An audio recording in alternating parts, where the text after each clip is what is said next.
بسم اللہ الرحمن الرحیم۔ سننے اور دیکھنے والوں کو میری طرف سے السلام علیکم۔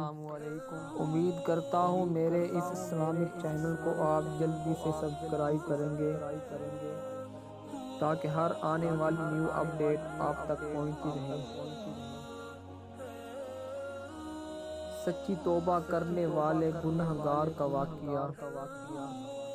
حضرت ابن عمر رضی اللہ فرماتے ہیں کہ اگر میں یہ حدیث شریف حضور صلی اللہ علیہ وسلم سے ایک دو بار سنتا تو میں یہ بیان نہیں کرتا، لیکن میں نے اس حدیث شریف کو حضور اکرم صلی اللہ علیہ وسلم سے 7 بار سے بھی زیادہ سنا۔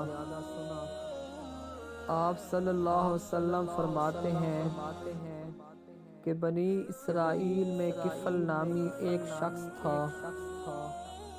جو کسی قسم کے گناہ سے نہیں بچتا تھا۔ ایک دن ایک عورت اس کے پاس اپنی ضرورت لے کر آئی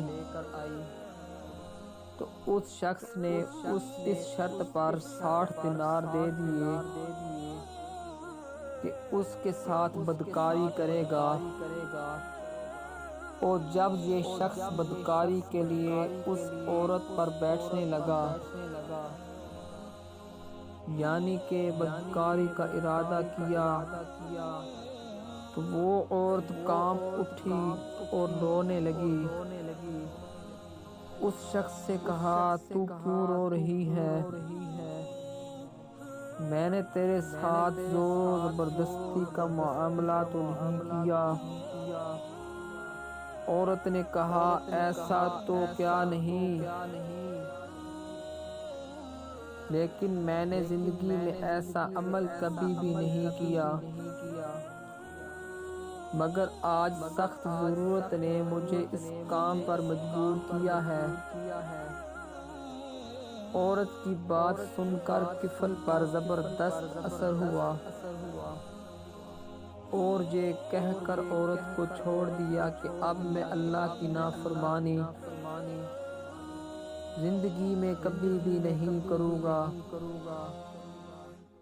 اس کفل نامی شخص کی اسی رات ہی انتقال ہو گیا،